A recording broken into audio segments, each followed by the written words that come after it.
नमस्कार मित्रांनो, आज आपण अशा टॉपिकवर चर्चा करणार आहोत. खरं तर तो टॉपिक आपण कालच घ्यायला हवा होता, परंतु काही तांत्रिक अडचणीमुळे घेता आला नाही. तो टॉपिक म्हणजे संयुक्त महाराष्ट्र. अनेक मुलांना अनेक प्रश्न पडत असतो की संयुक्त महाराष्ट्र दिन 1 मे 1960 होता आणि भारत 15 ऑगस्ट 1947ला स्वतंत्र झाला. नेमकं ह्या कालावधीमध्ये नेमकं काय घडलं हा इतिहास बऱ्याच जणांना माहीत नसतो. तो जाणून घेणं हे प्रत्येक महाराष्ट्रीयन किंवा महाराष्ट्रातील प्रत्येक व्यक्तीचं कर्तव्य असेल. मित्रांनो, तुमच्यासारखाच हा प्रश्न मला पण पडला होता, कारण जेव्हा मी लास्ट इयर इंजिनिअरिंगला होतो त्यावेळेस माझा MPSC करणाऱ्या मित्राने मला एक सहज प्रश्न विचारला की मुंबई राज्याचे पहिले मुख्यमंत्री कोण. आणि मी त्यावेळेस त्या प्रश्नाला हसलो आणि त्याला वेड्यात काढलं. म्हटलं, बावळट झाला का? मुंबई राज्य कुठं आहे का? महाराष्ट्राचा मुख्यमंत्री विचार, मुंबई राज्याचा पहिला मुख्यमंत्री का विचारतो? तर अशा वेळेस मी त्याला हसलो आणि नंतर त्यांनीच मला वेड्यात काढला आणि म्हटला की बाळा, तू संयुक्त महाराष्ट्राचा इतिहास आधी वाचून घे. म्हणजे मला तुम्हाला तेच सांगायचं मित्रांनो, महाराष्ट्राच्या आधी मुंबई राज्य होतं आणि हे मुंबई राज्याचं संयुक्त महाराष्ट्र झालं कसं ते आज आपण आजच्या लेक्चरमध्ये समजून घेणार आहोत. संयुक्त महाराष्ट्रासाठी सुद्धा खूप मोठी चळवळ उभी करावी लागली. मित्रांनो, कोणतीही गोष्ट सहजासहज मिळत नाही, याला इतिहाससुद्धा साक्ष आहे. आणि ती गोष्ट मिळवायची असेल तर आंदोलन चळवळ हे करावीच लागतात. त्यासाठी सुद्धा संयुक्त महाराष्ट्र चळवळ झाली आणि त्यानंतर तो संयुक्त महाराष्ट्र घडला गेला. काल 1 मे 1960ला जो महाराष्ट्र तयार झाला त्याचा काल वर्धापन दिन होता. 1 मेला म्हणजे जवळजवळ आपल्या महाराष्ट्र निर्मितीला 60 वर्ष पूर्ण झाले होते. हिरक महोत्सव होता. ॲक्च्युली मी ते लेक्चर कालच टाकायला हवं होतं, परंतु तांत्रिक अडचणीमुळे टाकू शकलो नाही. म्हणजे याचा अर्थ असा नाही की तुम्ही कालच पाहायचं, आज पण तुम्ही लेक्चर पाहू शकता आणि आपल्या महाराष्ट्राविषयी माहिती जाणून घेऊ शकता, शेअर करू शकता. आणि मित्रांनो, मी काही लेक्चरच्या शेवटी काही प्रश्न तुम्हाला विचारणार आहे. त्या प्रश्नाचे उत्तर तुम्हाला निश्चितपणे कमेंटमध्ये द्यायचे आहेत. मला पण समजून घ्यायचं आहे की आपल्या महाराष्ट्राविषयी किती जणांना माहिती आहे. असो, संयुक्त महाराष्ट्र हा एकाकी निर्माण झालेला महाराष्ट्र नाही आहे, सर्वांना माहिती आहे. थोडंसं आपण इतिहासाकडे वळूयात. 1905ला ज्यावेळेस बंगालची फाळणी होते, कोणाच्या काळात? लॉर्ड कर्झनच्या काळात. 1905ला जेव्हा बंगालची फाळणी होते तेव्हाच कुठंतरी भाषिक प्रांतवाद निर्माण होतो किंवा भाषावर प्रांत रचनेची कुठंतरी लोकांचं जनमत बाहेर यायला सुरुवात होतं. आणि तसंच जसं 1905ला जसं बंगाली भाषिकांची इच्छा होती की त्यांच्यासाठी ते बंगालची फाळणी रद्द करण्यासाठी ते रस्त्यावर उतरले, तसंच पुढं जाऊन खरं तर संयुक्त महाराष्ट्राची मागणी ही साहित्य चळवळीतून उभी राहिलेली. याचं उदाहरण तुम्हाला स्वतः महाराष्ट्राचे पहिले मुख्यमंत्री यशवंतराव चव्हाण यांनी स्वतःच्या ऋणानुबंध ह्या आत्मचरित्रात सुद्धा त्यांनी उल्लेख केलेला आहे की संयुक्त महाराष्ट्राची मागणीची सुरुवात जी कुठून झाली असं तर साहित्य चळवळीतून झाली किंवा साहित्य संमेलनाच्या चळवळीतून झाली. तर सर्वप्रथम संयुक्त महाराष्ट्राची जी मागणी असेल, नामोल्लेख संयुक्त महाराष्ट्र केला नाही, परंतु जी मागणी केली असेल ज्यावेळेस 1908ला जे संमेलन झालं, साहित्य संमेलन, त्यामध्ये सुद्धा चिंतामण वैद्य यांनी मागणी केली होती की जो काही मराठी भाषिक प्रदेश आहे त्या सर्व मराठी भाषिक प्रदेश एका राज्यात असावा किंवा ते एकत्रितकरण केलं पाहिजे, अशी इच्छा 1908च्या साहित्य संमेलनात सुद्धा चिंतामण वैद्य यांनी केली होती. त्यानंतर जसं 1911ला सर्वांना माहिती आहे की 1911ला बंगालची फाळणी नंतर रद्द केली गेली होती आणि ती बंगालची फाळणी रद्द केल्यानंतर केसरीमध्ये त्यावेळेस केसरीचे संपादकत्व नची केळकर सुद्धा, म्हणजे नची केळकर हे अनुयायी होते टिळकांचे, त्यांनी सुद्धा 1911ला काय मागणी केली केळकरांनी की मराठी प्रदेश सुद्धा एका आधिपत्याखाली असावा, एका राज्यात असावा, सर्व मराठी भाषिकांचा प्रदेश. सर्वप्रथम मी तुम्हाला सांगितलं चिंतामण वैद्य असेल, नंतर मागणी कोणाची असेल? नची केळकर जे टिळकांचे अनुयायी होते, केसरी चालवत होते, त्या केसरीसुद्धा त्यांनी उल्लेख केला होता. इव्हन केळकरांनीच काय तर स्वतः लोकमान्य टिळकांनी सुद्धा 1915ला मराठी भाषिकांचा प्रदेश एकत्र असायला हवा अशी मागणी केली होती. नंतर पुढे जाऊन सर्वांनाच माहिती आहे नागपूरला जे काँग्रेसचं अधिवेशन झालं तिथंसुद्धा प्रांतिक भाषेवर प्रांतरचना व्हायला हवी असा अनुकूल प्रतिसाद होता. नंतर नेहरूंचा जो 1928चा अहवाल होता त्याच्यात पण भाषेवर प्रांतरचना असावी अशी मागणी होती. हे भाषावर प्रांतरचना असावी ही फक्त काही महाराष्ट्रापुरतीच मर्यादित होती का? तर नव्हे. तर भाषेवर प्रांतरचना असण्यासाठी तेलुगू भाषिक वेगळ्या आंध्राची मागणी करत होते, कन्नड भाषिक वेगळ्या कर्नाटकची मागणी करत होते, तसंच मराठी भाषिक सुद्धा महाराष्ट्राची मागणी करत होती. पण खरी ह्या चळवळीला रंग कुठून आला मित्रांनो? तर खरी ह्या चळवळीला रंग 1937 पासून आला. 1937ला असं काय घडलं तर 1937ला दवा पोद्दार म्हणजे दत्ता वामन पोद्दार जे काय साहित्य संमेलन भरलं होतं अखिल भारतीय मराठी साहित्य संमेलन त्याच्या अध्यक्ष दवा पोद्दार होते आणि त्या 1937च्या साहित्य संमेलनात काय ठराव मांडला की सर्व मराठी भाषिक आता एकत्र व्हायला हवेत आणि त्या मराठी भाषिक प्रदेशाला काय नाव द्यायचं, संयुक्त महाराष्ट्र नाव द्यायचं. आता 11वीच्या पुस्तकात मित्रांनो 1939चं संमेलन सांगितले, कुडालं अहमदनगरचं. आता दोन पुस्तकात दोन दोन वेगळे रेफरन्स आहेत, ते आपल्याला प्रश्नपत्रिकेतून ऑप्शन पाहून आपल्याला ते डिक्लेअर करायचे. आता जर घाटाळचं पुस्तक घेतलं तर त्याच्यामध्ये सांगितलं की 1937 मध्ये दवा पोद्दार अध्यक्ष असणाऱ्या साहित्य संमेलनात प्रस्ताव मंजूर झाला की जो काही मराठी भाषिक प्रदेश आहे तो एकत्रित करून त्याला संयुक्त महाराष्ट्र असं नाव देण्यात यावे असा ठराव मंजूर झाला. तर 11वीच्या पुस्तकात काय सांगितलंय की अहमदनगर शहरात किंवा अहमदनगरमध्ये जे काही साहित्य संमेलन झालं 1939 मध्ये, त्या साहित्य संमेलनात संयुक्त महाराष्ट्राचा ठराव पारित केला साहित्य संमेलनाने. असो 11वीचं पुस्तक सुद्धा महत्त्वाचं आहे कारण ते स्टेट बोर्डचं आहे, गव्हर्नमेंट ऑथेंटिक आहे. नंतर आपण पुढं पाहूयात. खरं तर प्रत्येकाची मागणी वेगवेगळी होती. हा काय महाराष्ट्र काय एक संध महाराष्ट्र होता का जरी मराठी भाषिक असले तरी? कारण मित्रांनो महाराष्ट्राचे सुद्धा विभाग झालेले होते. महाराष्ट्रामध्ये जवळजवळ 18 संस्थानं होते. 18 कोल्हापूर सारखे किंवा बारीक बारीक जर घेतले कोकणस्थ चित्पावन ब्राह्मणाचे जे संस्थान होते असे 18 संस्थानं महाराष्ट्रात होते. ते संस्थानाचं आधिपत्य ज्यावेळेस ते संस्थानं विलीन झाल्यानंतर ते वेगळा प्रदेश किंवा इकडे जर मराठवाडा घेतला तर त्या मराठवाड्यामध्ये आता जरी 8 जिल्हे असतील पण त्या काळात 5 जिल्हे होते आणि मराठवाडा हा विभाग कुणाकडे होता? निजामाकडे होता. त्याचबरोबर वऱ्हाड प्रांत, मध्य प्रांत असे अनेक प्रांत जरी मराठी भाषिक असले तरी अशा अनेक आधिपत्याखालील जनता मराठी भाषिक एकत्र आणायचे होते आणि साहजिकचे मतभेद असणारच आहे. जर तुम्ही विचार केला तर काही ठराविक नेते होते. कोण? रामाराव देशमुख हे वेगळ्या वऱ्हाड प्रांताची आधी सुरुवातीला मागणी करत होते. 1938ला त्यांची मागणी होती. रामाराव देशमुख जे बॅरिस्टर रामाराव देशमुख त्यांची वेगळी माहिती होती की वेगळा वऱ्हाड प्रांत व्हावा. किंवा नंतर बापूजी आणे असतील किंवा विदर्भ केसरी ब्रिजलाल बियाणी, विदर्भ केसरी ब्रिजलाल बियाणी असन, बापू आणे असतील, हे तर वेगळ्या विदर्भाची मागणी करत होते महाविदर्भ म्हणून. म्हणजे असे प्रत्येकाला काहींचा अंकुश सत्तेसाठी असन, काहींचा अंकुश तो प्रदेशाचा विकास होण्यासाठी असन. आता वेगळ्या विदर्भाची मागणी का करत होते बापू आणि ते? कारण त्यांना असं वाटत होतं की विदर्भ जर आणि पश्चिम महाराष्ट्र जर एकत्र केला गेला तर जास्त वर्ष पश्चिम महाराष्ट्राचं राहील आणि विदर्भाकडे दुर्लक्ष होईल, म्हणून त्या वेगळ्या विदर्भाची मागणी करत होते. परंतु अशा वेगवेगळ्या मतभेदांच्या लोकांना एकत्रीकरण करण्यासाठी महाराष्ट्राला जवळजवळ 1938 पासून म्हणजे जवळजवळ 20-22 वर्ष पुढे गेले की या लोकांनी एकत्र आणून चळवळ उभी करायला. आता मग ह्या रामाराव देशमुखने 1938ला मागणी केली होती की वेगळा वऱ्हाड प्रांत असावा. याच रामाराव देशमुखला काय केलं? 1940ला संयुक्त महाराष्ट्र सभेचे अध्यक्ष केलं.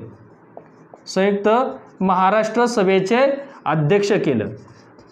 मग आता 1940 पासून प्रवास चालू झाला की कारण संयुक्त महाराष्ट्र व्हावा यासाठी ठराव 37चा संख्या 39ला ऑलरेडी साहित्य संमेलनात मंजूर झाला. आता काम चालू झालं की संयुक्त महाराष्ट्र तयार झाला पाहिजे. मग कुणाला केलं? याच रामाराव देशमुखांना 1940ला संयुक्त महाराष्ट्र सभेचे अध्यक्ष बनवण्यात आले. त्याच्यानंतर पुढे जाऊन नागपूर विद्यापीठाचे जे TG केदार होते, TG केदार कोण होते? नागपूर विद्यापीठाचे कुलगुरू होते. त्यांच्या सुद्धा नेतृत्वाखाली काय एक आधीच नावं थोडेसे सेम आहेत पण समजून घ्या प्रत्येक परिषद वेगळी. 1940ला कोण होतं? संयुक्त महाराष्ट्र सभा. कोणाच्या अंतर? रामाराव देशमुख.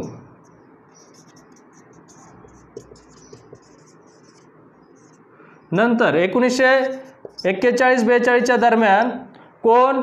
TJ केदार. आता ॲक्च्युली संयुक्त महाराष्ट्र सभा काही पुस्तकात 1940 दिली, काही पुस्तकात 1941 दिलेली आहे. आणि 1942ला जे काही TJ केदार होते, TJ केदार कोण होते?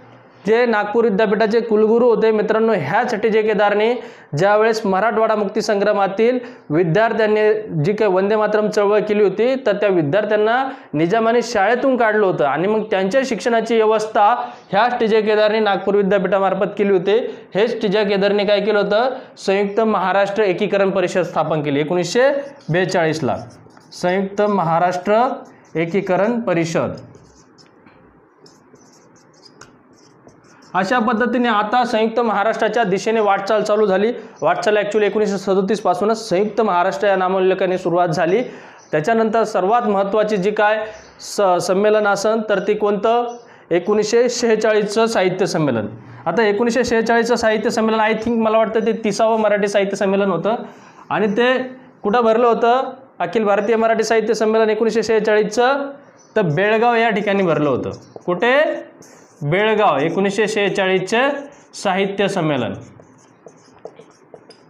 आणि त्याचे अध्यक्ष कोण होते? ग.त्र्य माडखोलकर. ग.त्र्य माडखोलकर हे त्याचे अध्यक्ष होते. ग.त्र्य माडखोलकरांची भूमिका खूप महत्त्वाची आहे मित्रांनो. ग.त्र्य माडखोलकर हे नेहमी झगडायचे, संयुक्त महाराष्ट्र झाला पाहिजे. जसं कर्नाटकी लोक कर्नाटकासाठी झडत आहेत, तेलुगू लोक आंध्र प्रदेशासाठी झडत आहेत, महाराष्ट्रातील नेते शांत का, असे नेहमी जाब विचारायचे. जसे तेलुगू किंवा आंध्र प्रदेशासाठी पट्टाभी सीतारामय्या लढत असेल, की इकडे दिवाकर लढत असतील, रंगराव दिवाकर कर्नाटकसाठी, तर मग महाराष्ट्राचे आपले शंकरराव देव शांत का, कारण ते काँग्रेसचे श्रेष्ठी होते, ते शांत का, म्हणून ते नेहमी प्रश्न विचारायचे. हेच ग.त्र्य माडखोलकर यांची भूमिका अतिशय महत्त्वाची ठरली. बेळगावमध्ये जे काही 1946चं साहित्य संमेलन झालं त्याचे अध्यक्ष ग.त्र्य माडखोलकर होते. आणि त्या साहित्य संमेलनातून त्यांनी काय केलं? एक नवी समिती समोर आणली, ती म्हणजे संयुक्त महाराष्ट्र समिती. याचंच नाव पुढे जाऊन संयुक्त महाराष्ट्र समिती. त्या संयुक्त महाराष्ट्र समितीमध्ये कोण कोण सदस्य? केशवराव जेधे असतील, शंकरराव देव असेल, ग.त्र्य माडखोलकर असेल, अशा अनेक लोकांना त्या समितीचे सदस्य बनवण्यात आले. रामराव देशमुख असतील. आणि मग या संयुक्त महाराष्ट्र समितीचं नंतर बेळगावला संमेलन झाल्यानंतर पुण्यात आले. पुन्हा त्यांची संयुक्त महाराष्ट्र समितीची एक बैठक झाली. पुण्यात बैठक झाल्यानंतर त्यांनी काय केलं? मुंबईला एक कार्यक्रम घेऊन मुंबईला कशाची स्थापना केली? संयुक्त महाराष्ट्र परिषद. संयुक्त महाराष्ट्र परिषदेची स्थापना केली. आता 1946 पासून संयुक्त महाराष्ट्र परिषदेचं काम चालू झालं. आणि या संयुक्त महाराष्ट्र परिषदेचे अध्यक्ष कुणाला केलं मित्रांनो? तर शंकरराव देव यांना अध्यक्ष केलं. अध्यक्ष शंकरराव देव यांना अध्यक्ष केलं. आणि याचं निमंत्रक म्हणून कोण स्वतः राहिलं? स्वतः ग.त्र्य माडखोलकर त्याचे निमंत्रक म्हणून राहिले. आणि इथून संयुक्त परिषदचे काम चालू झालं 1946 पासून. त्यांचं काम काय होतं संयुक्त महाराष्ट्र परिषदचं? की जे काही मराठी भाषिक प्रदेश आहे, मग ते निजामाच्या अंडरचा असो, पोर्तुगीजाच्या अंडरचा असो, किंवा इकडं मध्य प्रांत वराडमधला असो, तो सगळं एकत्रीकरण आणायचा आणि संयुक्त महाराष्ट्र निर्माण करायचा. तर मित्रांनो, आपल्याला संयुक्त महाराष्ट्र मी सांगितलं की साहित्य संमेलन जे 1946ला बेळगावचं झालं, ग.त्र्य माडखोलकरच्या अध्यक्षतेखाली. आणि त्या ठिकाणी संयुक्त महाराष्ट्र समिती असावी असं त्यांनी डिक्लेअर केलं. आणि त्या संयुक्त महाराष्ट्र समितीमध्ये मग केशवराव जेधे असतील, ग.त्र्य माडखोलकर असतील, शंकरराव देव असतील, असे अनेक लोक त्यामध्ये सहभागी झाले. आणि त्यानंतर त्यांनी कुठं मुंबईलाच पुन्हा संयुक्त महाराष्ट्र परिषद स्थापन केली 1946ला. आणि संयुक्त महाराष्ट्र परिषदचे अध्यक्ष कुणाला केलं? शंकरराव देव यांना केलं. आणि त्याचे निमंत्रक स्वतः ग.त्र्य माडखोलकर झाले. आणि ह्या संयुक्त महाराष्ट्र परिषदेचं काम आता काय चालू झालं? की जे काय भाषावर प्रांत रचनेसाठी काय केंद्र सरकार आयोग नेमन, त्या आयोगापुढे काय करायची? मागणी करायची. काय? की मराठी भाषिकांसाठी संयुक्त महाराष्ट्र झालाच पाहिजे, अशी मागणी करायची. हे त्यांचं डिक्लेअर झालं. आता मित्रांनो, जनमत जाणून घेणं खूप गरजेचं होतं केंद्र सरकारला. मी तुम्हाला आधीच सांगितलं की भाषेवर प्रांत रचनेसाठी जनतेची मागणी ही पार 1905 पासून चालू होती. म्हणजे वेगवेगळ्या प्रांतात मागणी थोडीशी कोणाची उशिरा झाली असेल, पण 1905 पासून बंगाल प्रांतात असेल, किंवा नंतर तेलुगू भाषिकांच्या आंध्रसाठी असेल, मराठी भाषिकांची महाराष्ट्रासाठी असेल, कन्नड भाषिकांची कर्नाटकासाठी असेल. परंतु त्या मागणीकडे आतापर्यंत सरकार दुर्लक्ष करत होतं. कारण का? की भारत स्वतंत्र होणं हे महत्त्वाची, म्हणजे जनतेचा प्रश्न सगळ्यात महत्त्वाचा काय होतं? ब्रिटिशांकडून भारत स्वतंत्र होणं ही पहिली प्रायोरिटी होती. आणि मग ती नंतरची प्रायोरिटी आली की भाषावर प्रांत रचना. आता तुम्हाला माहिती आहे 1946लाच ब्रिटिशांनी आपल्या संविधान सभेच्या निवडणुका घेऊन काय केलं होतं? घटनापीठ स्थापन केलं होतं. आणि ह्या संविधान सभेमार्फत देशाचा कारभार चालत होता. निश्चितच या घटनापीठाकडे स्वतः आंबेडकरांनी सुद्धा निवेदन दिले होते की भाषावर प्रांत रचनेसाठी काहीतरी एक समिती नेमा आणि त्या जनमताच्या आधारावर भाषावर प्रांत रचना करण्यास आपल्याला पुढे सोपं जाईल. म्हणून स्वतःच डॉक्टर राजेंद्र प्रसाद जे संविधान सभाचे अध्यक्ष होते, त्यांनी काय केलं? 1947ला कोणता आयोग नेमलं? एस.के. धर. एस.के. धर आयोग. हे एस.के. धर कोण होते? एस.के. धर अलाहाबाद उच्च न्यायालयाचे न्यायाधीश होते. यांना सांगितलं की तुम्ही अभ्यास करा, वेगवेगळ्या प्रदेशात जाऊन त्यांना अधिकार दिले एस.के. धरला, तुम्ही चौकशी करा, अभ्यास करा आणि माहितीच्या आधारे आम्हाला अहवाल द्या की भाषावर प्रांत रचना करणं कितपत योग्य आहे आणि कोणाचे करायचे. आता हे एस.के. धर हे अभ्यास करण्यासाठी महाराष्ट्रात आले, वेगवेगळ्या प्रांतात गेले. त्यांना काय करायचं होतं की भाषेवर प्रांतरचना करणं योग्य आहे का, अयोग्य आहे, योग्य असेल तर कोणत्या प्रांतांचा आहे याचा अहवाल कोणाला द्यायचा होता, घटनापीठाला द्यायचा होता. स्वतः आंबेडकर ड्राफ्टिंग कमिटीचे अध्यक्ष असताना सुद्धा त्यांनी एक निवेदन दिलं होतं एस के धरला संयुक्त महाराष्ट्राच्या संदर्भात. आंबेडकरांना सुरुवातीच्या आंबेडकरांविषयीचे पण मत आपण स्पष्ट करणार आहोत, त्यांचे मत काय होते, कोणाकोणाचे मत काय होते संयुक्त महाराष्ट्राबाबत. पण एस के धरांना सुद्धा जसं मी आता सांगितलं 1946ला जी संयुक्त महाराष्ट्र परिषद स्थापन झाली त्यांनी सुद्धा एस के धरांना हे दिले होते, निवेदन दिले होते की मराठी भाषिकांचा प्रदेश संयुक्त महाराष्ट्र म्हणून असावा.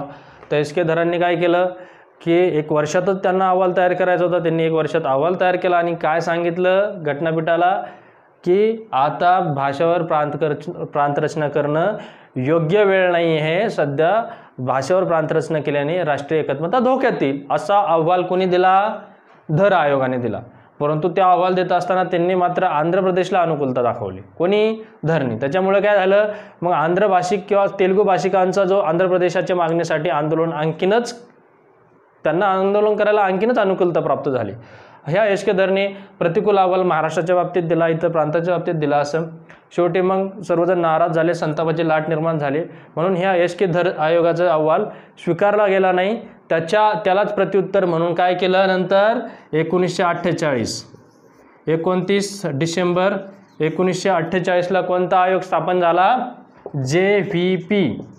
मित्रांनो, JVP म्हणजे हे 3 काँग्रेसचे ज्येष्ठ नेते आहेत की त्यांची ती समिती, जे म्हणजे जवाहरलाल नेहरू, V म्हणजे वल्लभभाई पटेल आणि P म्हणजे पट्टाभी सीतारामय्या. हे पट्टाभी सीतारामय्या तुम्हाला सांगायचं जर झालं तर हे स्वतः आंध्रचे होते आणि शिवाय हे पट्टाभी सीतारामय्या गांधीजींचे अनुयायी. ह्या पट्टाभी सीतारामय्याला 1939मध्ये सुभाषचंद्र बोसांनी काँग्रेसच्या अध्यक्षपद निवडणुकीत हरवले होते. आणि वल्लभभाई पटेल सगळ्यांना माहिती आहे, भारताचे पहिले गृहमंत्री असेल किंवा उपपंतप्रधान असेल, आणि जवाहरलाल नेहरू भारताचे पहिले पंतप्रधान. आता हे 1948ला JVP समिती नेमली आणि त्यांचं काम काय होतं की धर आयोगाच्या शिफारशी त्यांना आवडल्या नाही, लोकांना आवडल्या नाही. मग यांचं काम होतं भाषेवर प्रांतरचना करायचं. भाषेवर प्रांतरचनाचं काम मग त्यांनी सुद्धा अभ्यास करायला चालू केलं. वेगवेगळ्या आपल्या संयुक्त महाराष्ट्र परिषदेने सुद्धा शंकरराव देवीचे अंडर जे होते त्यांनी सुद्धा निवेदन द्यायला चालू केले. आणि हे निवेदन देत असताना यांनी अभ्यास केल्यानंतर यांचा काय अहवाल आला JVPचा की भाषेवर प्रांतरचना करणं. त्यांनी थोडासा अनुकूल अहवाल दिला, पण महाराष्ट्र बाबतीत तो प्रतिकूलच होता. अनुकूल काय दिला, त्यांनी सांगितलं की बाबा आंध्रचा सुद्धा वेगळा प्रांत केला जाईल, पण योग्य वेळ आल्यावर. कर्नाटकचा सुद्धा कन्नड भाषिक इच्छुक असेल तर त्यांचा सुद्धा वेगळा प्रांत केला जाईल. आणि केरळ आणि त्रावणकोर म्हणजे हे जे काही प्रांत आहे यांचा सुद्धा, त्रावणकोर, कोचीन यांचा सुद्धा एकत्र केरळ नावाने राज्य केलं जाईल. पण महाराष्ट्राच्या बाबतीत थोडंसं त्यांनी वादग्रस्त सांगितलं की महाराष्ट्र भाषिकांचा सुद्धा, मराठी भाषिकांचा सुद्धा महाराष्ट्र प्रांत केला जाईल, पण त्यात मुंबई असणार नाही. कारण का असणार नाही मित्रांनो, कारण मुंबई ही खूप मोठा आर्थिक आणि विविध खूप काही ऐतिहासिक जडणघडणीतून तयार झालेलं शहर होतं. आणि मुंबई हे एक आर्थिक केंद्र होतं. एक तर ते स्वतंत्र राज्य असेल किंवा ते केंद्रशासित प्रदेश करण्याची भूमिका नेहरूंची असायची. आणि नेहरूंना ती मुंबई संयुक्त महाराष्ट्रात द्यायची नव्हती. ते पहिल्यापासून त्या भूमिकेशी ठाम राहिले. नंतर त्यांची भूमिका कशी बदलली, त्यासाठी किती लोकांचा हुतात्मा झाले, ते सगळे गोष्टी आपल्याला पुढे जाऊन पाहायचे आहेत. JVP समितीने अशा शिफारस केल्यामुळे अक्षरशः काय झालं की संयुक्त महाराष्ट्रात म्हणजे महाराष्ट्रामध्ये पुन्हा संतापाची लाट उसळली. कारण महाराष्ट्राला मुंबई नाही तर लोकांना पुन्हा संताप झाला. कारण मुंबई हे एक रोजगाराचं केंद्र आहे, आर्थिक केंद्र आहे, आणि ती महाराष्ट्रात आहे. ते मराठी भाषिक त्या ठिकाणी जास्त आहेत, तर महाराष्ट्रालाच मिळालं पाहिजे अशी मराठी भाषिकांची मागणी असायची. मग JVPच्या सुद्धा त्यांना शिफारशी आवडल्या नाही. अशा पद्धतीने हे मराठी भाषिकांचं संयुक्त महाराष्ट्रासाठी आंदोलन चालूच होतं. मग नंतर JVPच्या सुद्धा शिफारशी आवडल्या नाही. मग म्हणून काय केलं, पुन्हा मित्रांनो 29 डिसेंबर 1953ला दुसरं कमिशन नेमलं. त्याला आपण काय म्हणतो, पाक कमिशन किंवा फाजल अली कमिशन. फाजल अली कमिशन. आता या फाजल अली कमिशन पाक म्हणजे कोण होते, Panikkar. P for Panikkar, A म्हणजे अली आणि K म्हणजे कुंजरू. हे 3 सदस्यीय आयोग होतं. P म्हणजे पन्नीकर. 3 लोकांचं हे 1953ला 29 डिसेंबर 1953ला एक राज्य पुनर्रचना आयोग म्हणून म्हटलं जातं. तर राज्य पुनर्रचना आयोग किंवा पाक कमिशन म्हणजेच फाजल अली कमिशन, त्याचे अध्यक्ष फैजल अली होते. म्हणून त्याला फाजल अली कमिशन म्हणतात. आणि 3 सदस्य कोण कोण होते? फैजल अली, पन्नीकर आणि हृदयनाथ कुंजरू. हे 3 सदस्यीय समिती 1953 नेमली. त्यांना सुद्धा सांगितलं की जवळजवळ आम्हाला 1 वर्षाच्या आत अहवाल द्या. त्यांनी सुद्धा अहवाल दिला. पण कसा अहवाल दिला? त्यांनी पण भाषावर प्रांतरचनेला अनुकूलता दाखवली, पण त्यांनी एक भाषा एक प्रांत असा नाही अहवाल दिला. तर त्यांनी मुंबईसाठी, महाराष्ट्रासाठी 2 भाषा 1 प्रांत असा अहवाल दिला. अक्षरशः त्या ठिकाणी तर संतापाची लाट उसळून आली. काय अहवाल दिला त्यांनी? की मुंबई प्रांत हा एक प्रांत केला जाईल, मुंबई म्हणजे एक राज्य केलं जाईल आणि त्यामध्ये गुजराती आणि मराठी भाषिक एकत्र असतील. म्हणजे देशातील सर्वात मोठ्या राज्याची शिफारस त्यांनी केली होती. बघा मित्रांनो, त्यांनी तसे तुम्हाला माहिती 14 राज्य 6 केंद्रशासित प्रदेश 16 राज्य 3 केंद्रशासित प्रदेश. पण पुढे जाऊन जी काय 7वी घटना दुरुस्ती झाली असन 56ला, तर सर्वांना माहिती 14 राज्य 6 केंद्रशासित प्रदेश निर्माण झाले होते. त्यात महाराष्ट्राचं सुद्धा त्यांनी मोठं द्विभाषिक राज्याची शिफारस केली होती पाक कमिशनने. ते द्विभाषिक कोणतं? मुंबई राज्य. आता ह्या मुंबई राज्य द्विभाषिक म्हणजे भाषेवर प्रांतरचना झाली, परंतु एक भाषा एक प्रांत नव्हे, तिथं 2 भाषा एक प्रांत झाला. 2 भाषा कोणत्या? मराठी आणि गुजराती. राजधानी कोण असन? मुंबई. राज्य असन मुंबई. आता मित्रांनो, जर सांगायचं झालं तर जवळजवळ हा 39 जिल्ह्यांचा सगळ्यात मोठा प्रांत भारतात त्यावेळेस झाला. कधी? 1956ला. 1956ला सगळ्यात मोठा भाषेवर प्रांतरचना झाला. अक्षरशः त्या ठिकाणी मराठी भाषिकही नाखुश होते आणि गुजराती भाषिकही नाखुश होते. त्याचबरोबर उत्तर प्रदेशातले खासदार सुद्धा नाखुश होते. का? कारण उत्तर प्रदेशाच्या खासदारांना काय वाटत होतं की हा प्रांत देशातील सगळ्यात मोठा असेल तर याचे लोकसभेचे सदस्य सुद्धा यांचे जास्त असतील आणि देशाचं जे सत्ता केंद्र ठरवण्याचा अधिकार यांना प्राप्त होईल. म्हणजे त्यावेळेस आणि परंतु हे काय केलं? मुंबई कुणाला द्यायची नाही? महाराष्ट्राला द्यायची नाही, म्हणून हे सगळं षडयंत्र चालू होतं 1956च्या वेळेस. पण तत्पूर्वी मित्रांनो, तुम्ही म्हणता 1946ला संयुक्त महाराष्ट्र परिषद स्थापन झाली, त्याच्यानंतर त्यांचं काम काय आहे का नाही? त्यांचे कामं झाले ना. त्यांचे कामं सुद्धा तुम्हाला मी इथं सांगणार. 1946ला काय झालं? संयुक्त महाराष्ट्र परिषद आपली स्थापन झाली शंकरराव देवच्या अंडर. मग त्यांनी काय केलं? जे काय आयोग नेमले गेले, जसं धर आयोग असन, JVP समिती असन आणि नंतर फाजल अली समिती असन, त्यांच्यापुढे त्यांनी अहवाल दिलेच. परंतु तोपर्यंत त्यांनी 2 करार केले होते. 2 करार कोणते? एक 8 ऑगस्ट 1947चा अकोला करार आणि दुसरा करार होता 28 सप्टेंबर 1953चा नागपूर करार. आपण इथपर्यंत आलेलो आहे. मुंबई द्विभाषिक राज्य झालेलं आहे मित्रांनो. तिथून खरं संयुक्त महाराष्ट्राचे चळवळ खूप ॲग्रेसिव्ह होते आणि ते झाळ वळण घेतं, ते आपण डिस्कस करणार आहे. तत्पूर्वी आपण संयुक्त महाराष्ट्राची परिषद जेव्हा 1946ला स्थापन झाली, तसंच मराठी भाषिकांच्या काय काय पाठीमागे घडामोडी झाल्या त्या आधी समजून घेणार आहोत. 8 ऑगस्ट 1947ला अकोला करार झाला. अकोला करार होण्यामागचं कारण सर्वप्रथम मी सांगेन तुम्हाला की विदर्भातील जे काही नेते होते, कोण बापूआणी असतील किंवा ब्रिजलाल बियाणी विदर्भ केसरी असतील, हे लोकांना वेगळं राहायची इच्छा होती, वेगळा विदर्भ मागण्याची इच्छा होती. आणि स्वतः बॅरिस्टर रामराव देशमुखांची सुद्धा मी तुम्हाला सांगितलं सुरुवातीला तर वराडाची मागणी होती. मग फक्त काही ठराविक लोकच, जे कोण पंजाबराव देशमुख असन, हे ठराविक लोकांचे जे काय होते की त्यांचे विचार संयुक्त महाराष्ट्राचे होते. परंतु काही लोकांचे विचार कोण बापू आणि ब्रिजलाल बियाणी असन, यांची इच्छा मात्र काय होती? वेगळ्या विदर्भाची होती. म्हणून हे वेगवेगळ्या मतभेदातले लोक एकत्र आणण्यासाठी हा अकोला करार करणं खूप गरजेचा पडला. 8 ऑगस्ट 1947चा अकोला करार. मग या अकोला करारामध्ये काय ठरलं गेलं? हे अकोला करार जवळजवळ 16 लोक एकत्र आले होते. किती? 16 जण. मग त्याच्यात केशवराव जयदेव असतील किंवा स्वतः गतिराव माडखोलकर असन, शंकरराव देव असतील, यांचे बॅरिस्टर रामराव देशमुख असन, हे जे काही लोक असतील हे 16 जण एकत्र आले. स्वतः बापूआणी पण त्यामध्ये होते, ब्रिजलाल बियाणी पण होते. बापू आणि ब्रिजलाल बियाणींची भूमिका ठाम कशी होती? वेगळे विदर्भ. परंतु ह्या अकोला करारांनी त्यांची भूमिका थोडी बदलवली. अकोला करार काय सांगत होता की ठीक आहे, संयुक्त महाराष्ट्र एक प्रांत बनेल, परंतु त्यामध्ये 2 उपप्रांत असतील. कोण असतील? 2 उपप्रांत. एक कोण? एक विदर्भाचा वेगळा उपप्रांत असेल आणि राहिलेल्या विदर्भाव्यतिरिक्त मुंबईसह महाराष्ट्राचा वेगळा उपप्रांत अशा हे 2 उपप्रांत असतील. या दोन्ही उपप्रांताला 2 वेगळे कायदेमंडळ असतील, त्यांच्या दोन्ही वेगळ्या निवडणुका होतील, यांना 2 वेगळे उच्च न्यायालय असतील, यांना एक गव्हर्नर असेल तर एक डेप्युटी गव्हर्नर असेल, परंतु यांना एक कॉमन मात्र काय असेल, ज्याची आपण तयारी करतो ते म्हणजे public service commission. Public service commission म्हणजे लोकसेवा आयोग, ज्याची आज आपण तयारी करतो. त्यांनी सांगितलं यांना 2 कायदेमंडळ वेगळे असतील, 2 उच्च न्यायालय वेगळे असतील, 2 उपप्रांत असतील, त्या आणि मुख्य प्रांत संयुक्त महाराष्ट्र असला तरी त्याच्यावर एक राज्यपाल असेल आणि खाली काम करायला डेप्युटी गव्हर्नर असेल. त्याचबरोबर या सर्व उपप्रांतात जे काही नागरी सेवा देणारे असतील त्यांचं एकत्रित एक पब्लिक सर्व्हिस कमिशन असेल. अशा अनेक तरतुदी त्या ठिकाणी अकोला करारामध्ये करण्यात आल्या. त्याचं कारण काय होतं मित्रांनो, की विदर्भातल्या काही लोकांना, काही नेत्यांना वाटायचं की विदर्भाकडे दुर्लक्ष होईल, म्हणून त्याच्यासाठी त्यांनी वेगळ्या उपप्रांताची मागणी केली. त्यामध्ये बापू आणि असं, ब्रिजलाल बियाणी असं यांचं मत संयुक्त महाराष्ट्राच्या दिशेने वळवण्यासाठी, संपूर्ण मराठी भाषिक एकत्र आणण्याच्या दिशेने हा अकोला करार महत्त्वपूर्ण ठरला. आणि त्याच्यानंतर अकोला कराराच्या नंतर पुढे जाऊन काही अंमलबजावणी झाली नाही, कारण आपल्याला माहिती जर झाली असती तर आज 2 उपप्रांत असते.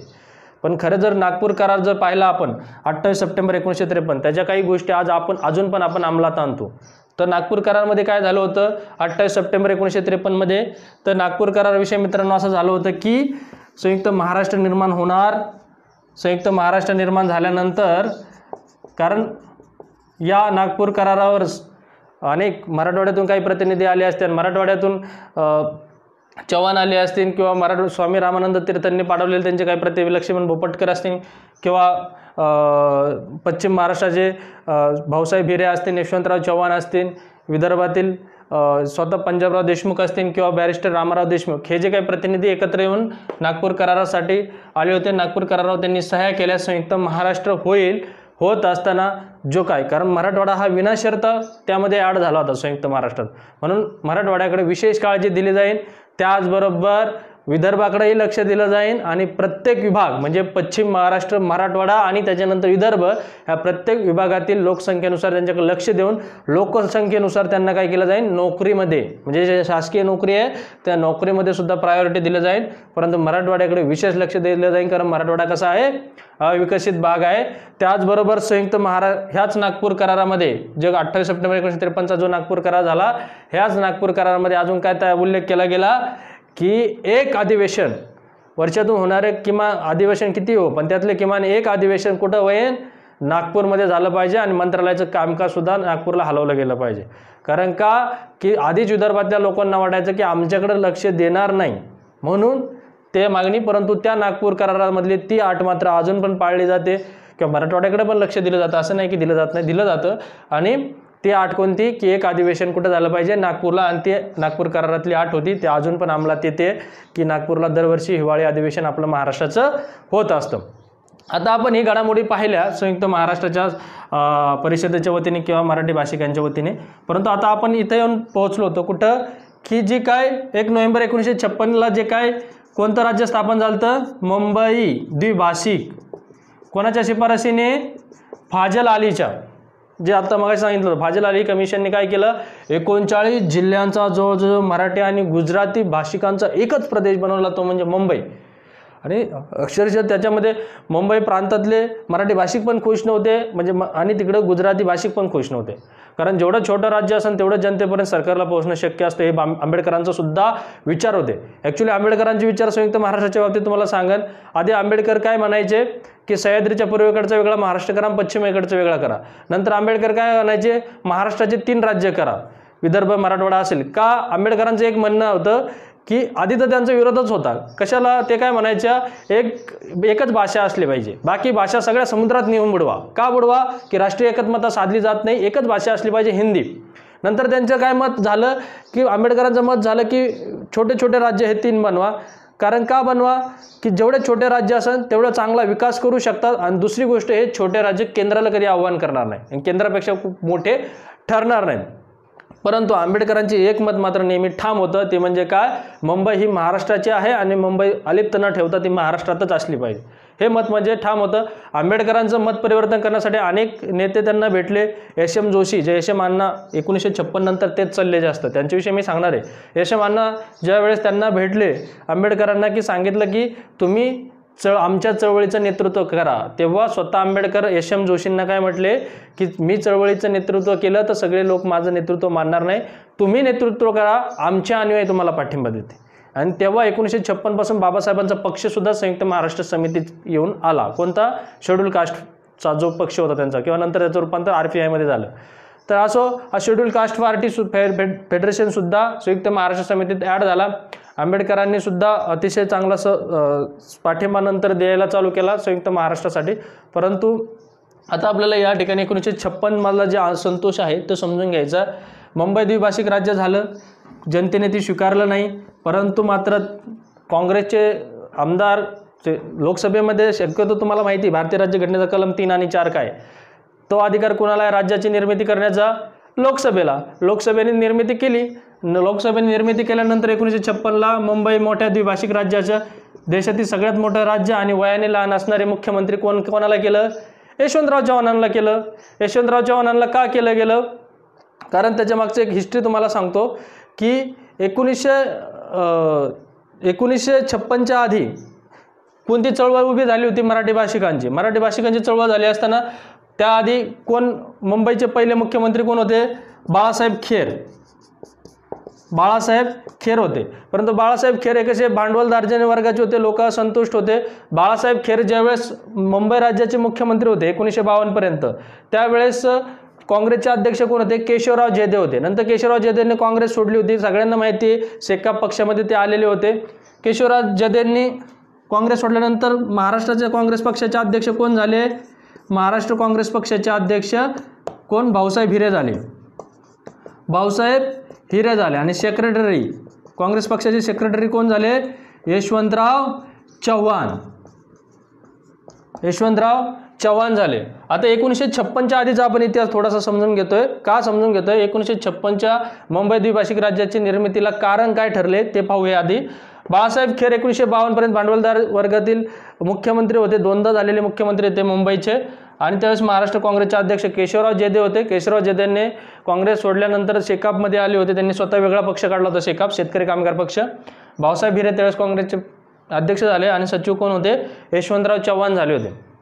आणि अशा वेळेस मुंबई राज्य असताना त्या मुंबई राज्यामध्ये 1952 नंतर मुख्यमंत्री कोण झाला 1952ला मुंबई राज्याचा?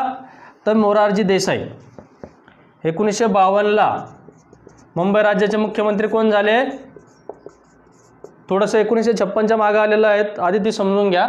1952ला मुंबई राज्याचे मुख्यमंत्री मोरारजी देसाई झाले. कारण 1956ला जे काय मुंबई द्विभाषिक राज्य झालं मी आता सांगितलं, त्याचे यशवंतराव चव्हाण मुख्यमंत्री होण्याचं कारण समजून घ्यायचं असेल तर थोडंसं पाठीमागे या. 1952ला मुख्यमंत्री कोण झाले? मोरारजी देसाई झाले. मोरारजी देसाई सुद्धा एक होते, गुजराती भाषिक होते आणि भांडवलदार वर्गाच्या जवळचे होते. त्यांना सामान्य जनतेचं जनमताशी काय देणं घेणं वाटत नव्हतं. मराठी भाषिकांची मागणी होती संयुक्त महाराष्ट्र झाला पाहिजे. मोरारजी देसाई बरोबर सका पाटील हे लोक मुंबई महाराष्ट्राला देऊ इच्छित नव्हते. त्यांना ते वेगळा विदर्भ होऊ द्या, वेगळा महाराष्ट्र होऊ द्या, पण मुंबई महाराष्ट्रात नकोय असे त्या विचाराचे होते. कोण? मोरारजी देसाई आणि सका पाटील. आणि तुम्हाला मी सांगितलं होतं की दर आयोगाच्या शिफारशी मान्य केल्या नाही आणि JVP समितीच्याही शिफारशी मान्य केल्या नाही. नंतर ह्या JVP समितीच्या शिफारशी 1900 कधी आल्या होत्या? 49च्या. की काय वेगळा मुंबई वेगळी केली जाईल, बाकीच्यांना वेगळं व्हायचं तर व्हावं, म्हणजे महाराष्ट्र निर्माण होईल पण मुंबई महाराष्ट्राला दिली जाणार नाही. किंवा ते JVP समितीची शिफारस मान्य झाली नाही म्हणून स्वतः नेहरूंनी काय केलं होतं 1952च्या नंतर, म्हणजे 1955 दरम्यान स्वतः नेहरूंनी काय केलं होतं? एक ऑफर दिली होती, त्रिराज्य योजना. स्वतः नेहरूंनी काय सांगितलं? तुम्हाला JVP मंजूर नाही आहे तर त्रिराज्य योजना. त्रिराज्य योजना म्हणजे काय? विदर्भ वेगळा, महाराष्ट्र वेगळा, मुंबई वेगळी. म्हणजे विदर्भाला वेगळं व्हायचं तर महाराष्ट्राला वेगळं व्हायचं आणि नंतर मुंबई. मग आता स्वतः मोरारजी देसाई खूप खुश झाले. मोरारजी देसाईंना माहिती होतं जर संयुक्त महाराष्ट्र झाला तर आपल्याला मुख्यमंत्री होता येणार नाही आणि मुंबई वेगळी झाली तर आपल्याच हातात सत्ता आहे. मग मोरारजी देसाईंनी काय केलं? ह्या त्रिराज्य योजना मंजूर करून घेण्यासाठी घाई केली. कुठं? मुंबई विधानसभेत.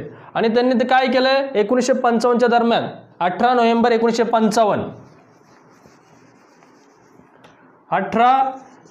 1955ला काय केलं? विधानसभेत ठराव मांडला त्रिराज्य योजनेचा. काय? मुंबई वेगळी, विदर्भ वेगळा आणि महाराष्ट्र वेगळा. पश्चिम जे राहिलेला, तर हा योजना मांडल्यानंतर सगळ्या काही आमदारांनी तर ठराव ही केला नाही, काय केला, स्वीकारला नाही.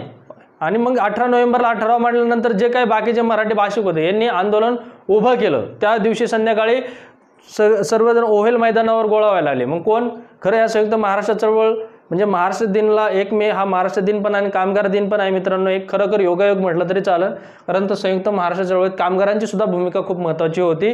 कारण का की ज्यावेळेस 18 नोव्हेंबर 1955ला जेव्हा मोरारजी देसाईंनी त्रिराज्य योजना मांडायला सुरुवात केली, त्यांना आनंद झाला की मुंबई आता वेगळी होईल. त्यावेळेस मात्र हे चिडले मराठी भाषिक. मग त्यावेळेस ओव्हल मैदानावर अनेक कामगारांनी एकत्र यायला सुरुवात केली. स्वतः जी काही 20 नोव्हेंबरला यांनी भाषण केलं, कोणी, मोरारजी देसाई आणि सखा पाटीलनी. मोरारजी देसाई काय म्हणे, सखा पाटील काय म्हणे, 5000 वर्ष मुंबई महाराष्ट्राला मिळणार नाही. आणि मोरारजी देसाई काय म्हणे, जोपर्यंत काँग्रेस जिवंत आहे, जोपर्यंत सूर्य चंद्र तारे आहे, तोपर्यंत मुंबई महाराष्ट्राला मिळणार नाही. लोकांनी गप ऐकून घेतलं, म्हणजे त्यांना वाटलं आता लोक तयार झाले. पण नंतर लोकांनी यांच्या अंगावर जोडे फेकले. कोणत्या सभेला, 20 नोव्हेंबर 1955ला. मग त्याच्यानंतर 21 नोव्हेंबर, मुंबई वेगळी होऊ नये म्हणून 21 नोव्हेंबर 1955ला स्वतः सेनापती बापट, मित्रांनो सेनापती बापट सगळ्यांना माहिती असेल, पांडुरंग बापट, सेनापती बापटांच्या नेतृत्वाखाली खूप मोठा मोर्चा कुठं, ओहेल मैदानाकडे निघाला. आणि तो एक काय होता, 21 नोव्हेंबर लाक्षणिक संप म्हणून घोषित करण्यात आला. लाक्षणिक म्हणजे काय की सरकारचं लक्ष वेधावं म्हणून काढलेला एक दिवसाचा संप. आणि तो लाक्षणिक संप 21 नोव्हेंबर 1955ला घोषित केला. कामगार कामावर गेले नाही आणि नंतर सेनापती बापटांच्या नेतृत्वाखाली ओवेल मैदानाकडे निघाले. कारण त्याचं कारण काय होतं की सरकारचं लक्ष वेधायचं होतं की मुंबई वेगळी नाही, मुंबई महाराष्ट्राची आहे. परंतु सरकारचा मुख्यमंत्री कोण होता, मोरारजी देसाई कोणत्या बाजूचा होता की मुंबई वेगळी झाली पाहिजे किंवा मुंबई महाराष्ट्राला मिळाली नाही पाहिजे. त्यांनी काय केले, जमावबंदीचे आदेश दिले होते, कर्फ्यू लावलेली होती, जमावबंदीचे आदेश दिले होते. आणि हा जमावबंदीच्या आदेशाचं उल्लंघन, मित्रांनो सेनापती बापटांविषयी सांगायचं जर झालं तर अतिशय त्यागी माणूस, अहमदनगर जिल्ह्यातील पारणे तालुक्यातील सुपुत्र, क्रांतिकारी चळवळीत आधी उतरले, सर्वांना माहिती. 1905-06च्या दरम्यान लंडनला गेले, तिथं पुढे त्यांनी ब्रिटिशांच्या विरोधातला निबंध वाचला, त्याच्याप्रती भारतात पाठवल्या, तर त्यांची मुंबई विद्यापीठाने शिष्यवृत्ती कॅन्सल केली. नंतर त्या सेनापती बापटांचा श्यामजी कृष्ण वर्मांच्या इंडिया हाऊसशी संबंध आला. इंडिया हाऊसशी संबंध म्हणजे सावरकरांशी संबंध आला. आणि कुठं मग नंतर ते मिर्झा अब्बास असेल, हिमदास असेल यांच्याबरोबर बॉम्ब बनायला कुठे गेले, जर्मनीला गेले. त्या जर्मनीत बॉम्ब बनायला गेले असताना त्यांना एक रशियन क्रांतिकारक होती, एक रशियन अन्या खोस नावाची, अतिशय सुंदर आणि गोरीपान पोरगी. त्यांना सेनापती बापट आवडायचे, सेनापती बापटांनाही ते आवडत होते. परंतु देशासाठी मात्र ते काय बोलले त्या मुलीला की ह्या जन्मी मी माझ्या देशासाठी जगणार आहे, पुढच्या जन्मी तुझ्याशी लग्न करेन. एवढा त्याग करणारा व्यक्ती जेव्हा त्या माणिक तोळकट खटल्यामध्ये बॉम्ब प्रकरणात गुंतन म्हणून नाव बदलून स्वतः राहिले आणि त्याच्यानंतर ते साक्षीदारच मारले गेले माणिक तोळा प्रकरणातील. मग सेनापती बापटांनी काय केलं, क्रांतीवीर जी काही क्रांतिकारी चळवळीतून बाहेर आले आणि मग ते ह्या चळवळीत घुसले. सफाई कामगारांच्या चळवळ असतील, कुठं मुळशी चळवळ असं, मुळशी सगळं सत्याग्रह सगळ्यांना माहिती आहे. तिथं टाटाच्या कंपनीनं त्यांना काट्यात उचलून फेकून दिलं होतं.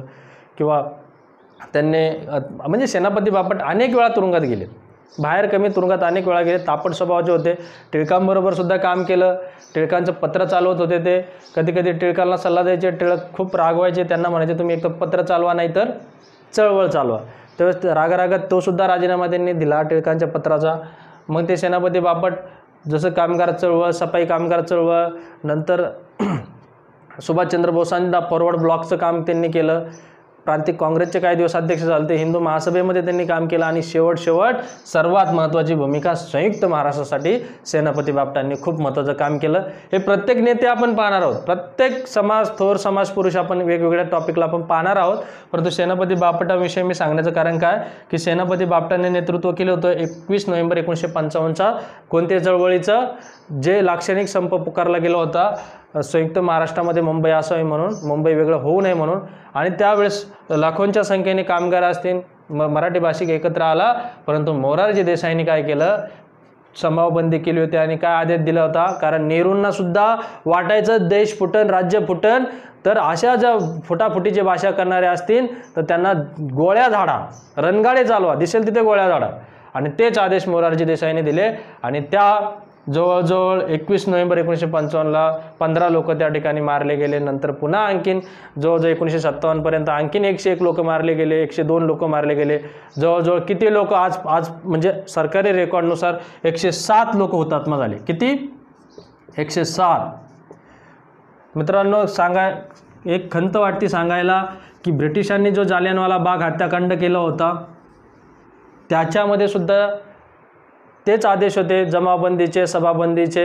आणि त्या ब्रिटिशांकडून जनरल डायरनी काय जे आदेश दिले असतील 1919ला, जो आपण 13 एप्रिल 1919चा जालियनवाला बाग हत्याकांड आपल्याला माहिती आहे, त्याच्यामध्ये जे काय निरपराध आपले हिंदू भारतीय लोक मेले गेले, तिथं त्या जालियनवाला हत्याकांडाची सुद्धा चौकशी ब्रिटिशांनी केली होती. परंतु खंत काय आहे, जी काय 21 नोव्हेंबर 1955ला जो काय गोळीबार झाला त्याच्यानंतर 1957 पर्यंत चलत गेला, जवळजवळ 107 लोक हुतात्मा झाले. तर त्या हुतात्मांचे झालेल्या लोकांच्या त्या गोळीबाराच्या किंवा काय कसल्याही प्रकारची चौकशी त्या ठिकाणी सरकारने लावली नाही. म्हणजे ब्रिटिश सरकार असताना म्हणजे जालियनवाला बाग हत्याकांडाची चौकशी होऊ शकली, परंतु मात्र संयुक्त महाराष्ट्र चळवळीत जे काही 107 हुतात्मे मेले त्यांच्या मृत्यूची चौकशी किंवा त्या गोळीबाराची चौकशी होऊ शकली नाही. अतिशय खंत बाळगणारी गोष्ट आहे. आता 107 लोक याच्यामध्ये, ती यादी तुम्हाला मी निश्चितचपणे स्क्रीनवर दिली जाईल शेवटच्या लेक्चरच्या एंडिंगला. 107 लोकांमध्ये फक्त पुरुषच होते का? स्त्रियासुद्धा होती. कदाचित हा पण प्रश्न विचारू शकतो, पहिला हुतात्मा कोण? पहिला हुतात्मा कोण होता? सीताराम बानाजी पवार होता. त्याच्यामध्ये काही महिला पण होत्या, ठमाबाई सूर्यबान असन, कमळाबाई मोहिते असन, यासुद्धा नावाच्या 2 महिला होत्या, कमळाबाई मोहिते, ठमाबाई सूर्यबान. कदाचित आयोग त्याच्यावर पण प्रश्न विचारू शकतो. पहिला कोण होता? सीताराम बानाजी पवार. आणि शेवटचा जो 107वा, आधी 106 होते, 107व्याला महाराष्ट्र शासनाने परवानगी दिली. कधी? 1 मे 2018ला. शेवटचा कोण होता? शंकरराव तुळसकर. तुळसकर जे काही मराठी शब्द हे शंकरराव तुळसकर, ह्या व्यक्तीला 107वा हुतात्मा म्हणून महाराष्ट्र सरकारने 1 मे 2018ला मान्यता दिली.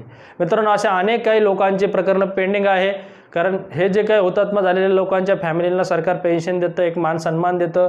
आणि अनेक काही लोक त्या चळवळीत अजून बऱ्याच जणांचे फाईल पेंडिंग आहे. सरकार काय करतं? महाराष्ट्र सरकार पुरावे पाहतं आणि त्या पुराव्यानिशी सिद्ध झालं की ह्या चळवळीत हुतात्मा झाला आहे तर मग तो आकडा वाढू शकतो. आत्तापर्यंत 106 हुतात्मे होते, पण 1 मे 2018ला 107वा कोण असेल शेवटचा?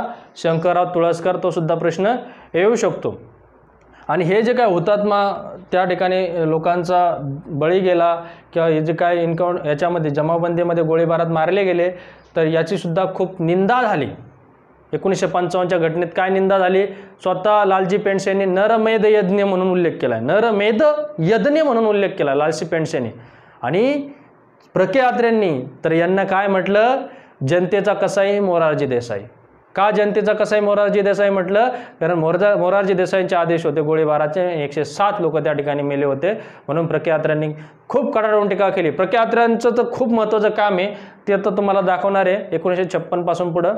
पण 1955ला हे जे काय चळवळी होत होत्या आणि यामध्ये लोकांचा जो बळी जात होता त्याचं कारण एकच होतं, नेहरूंच्या त्रिराज्य योजनेची मंजुरी मिळवण्यासाठी मोरारजी देसाईंचे तडफड चालू होती. मोरारजी देसाईंना मुंबई महाराष्ट्राला जाऊन द्यायची नव्हती आणि त्यांना पाठिंबा सखा पाटलांचा होता.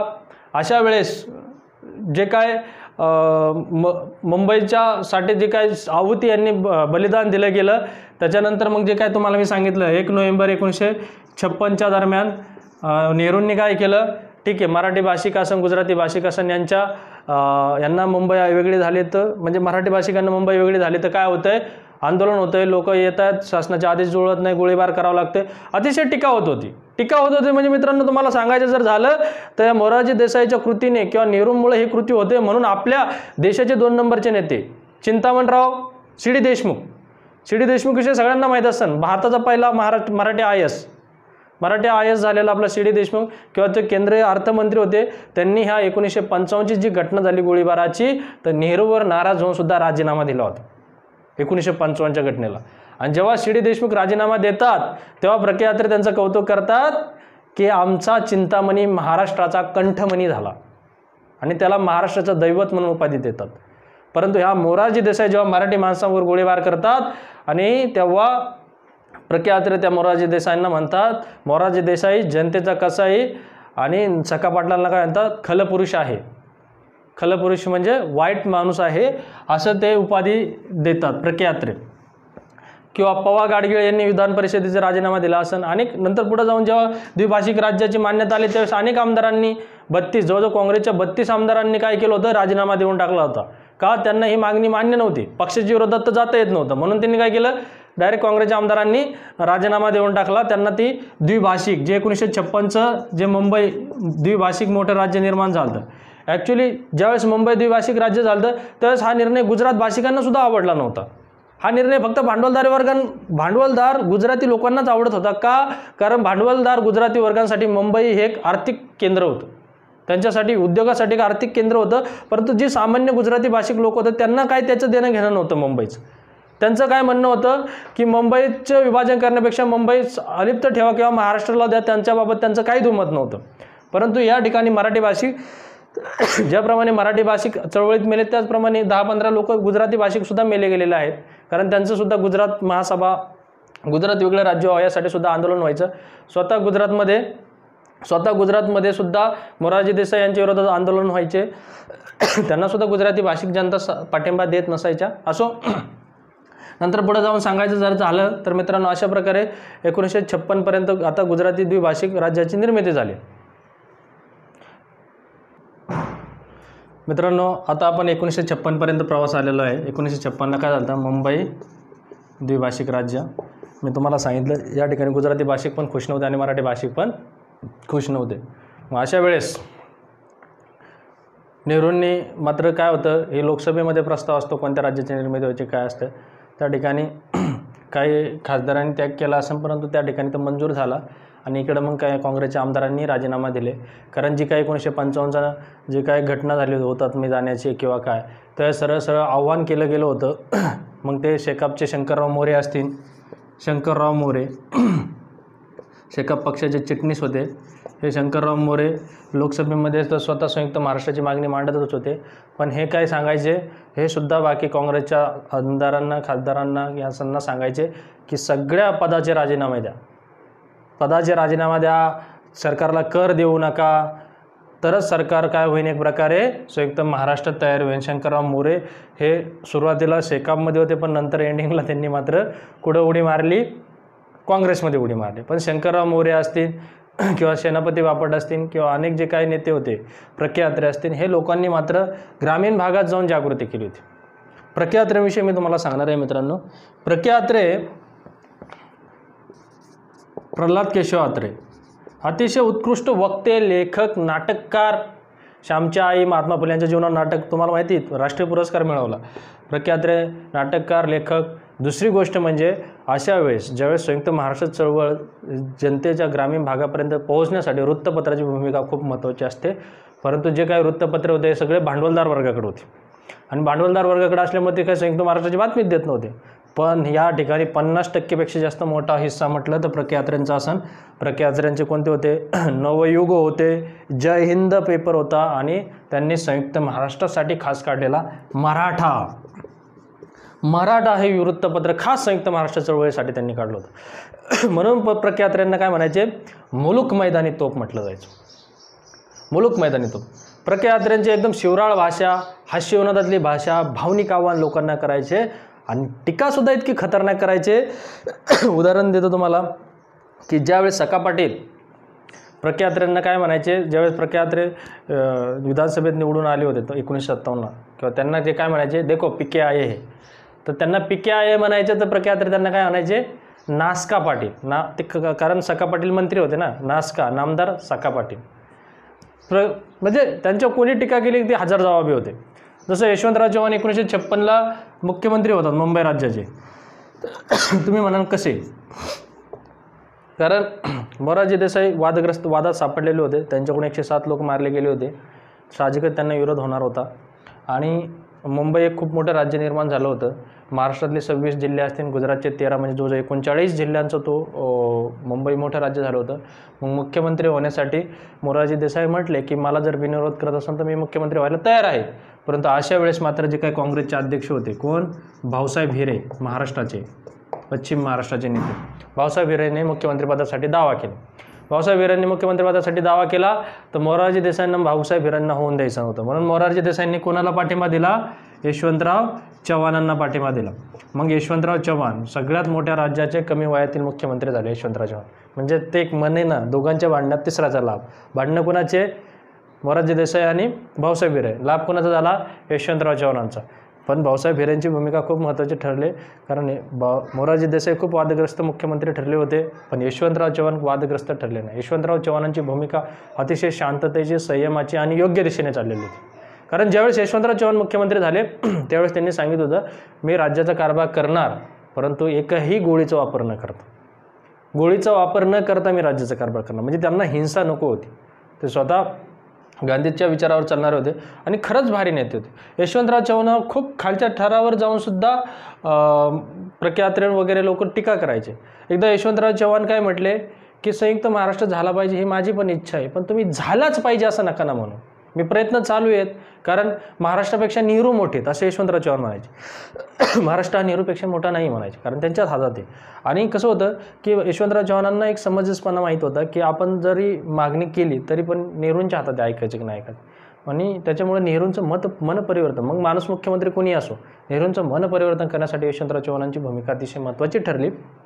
कारण यशवंतराव चव्हाणांना संयुक्त महाराष्ट्र समितीचा सुद्धा श्रेय देतात. त्यांच्या ऋणानुबंधामध्ये साहित्य संमेलनाच्या चळवळीला सुद्धा श्रेय देतात. जणू सराव महाराष्ट्र जरी म्हणत असला की संयुक्त महाराष्ट्राचा कलश यशवंतराव चव्हाणांनी आणला, परंतु यशवंतराव चव्हाणांच्या ऋणानुबंध कादंबरीमध्ये किंवा आत्मचरित्रामध्ये यशवंतराव चव्हाण ह्या लोकांची भूमिका सुद्धा स्पष्ट करतात. कारण का? यशवंतराव चव्हाणांनी ते लक्ष नेहरूंचं वेधून आणण्यास मदत केली जरी असली तरी, लक्ष वेधून आणण्यास मदत जरी केली असली तरी चळवळ उभी करणारे कोण होते?